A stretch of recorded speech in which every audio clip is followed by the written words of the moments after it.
Hello, welcome back to the channel. Today we're diving straight into the world of Trello, specifically focusing on how to utilize the Scrum power-up. First things first, you'll want to make sure your Trello board is set up. Now, why is this important? Without a board, you won't have a workspace to apply the Scrum power-up to. Once you have your board ready, navigate to the menu, then select Power-Ups. Look for the Scrum power-up and click on Add. The reason we do this is to enable Scrum features on your Trello board. Now that we've done that, let's go ahead and set up your Scrum points. Simply click on a card and you'll see an option for Scrum points.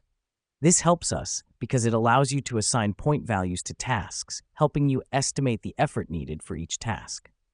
Next up, it's time to use the Scrum burndown chart. This is available under the Show menu option on the right.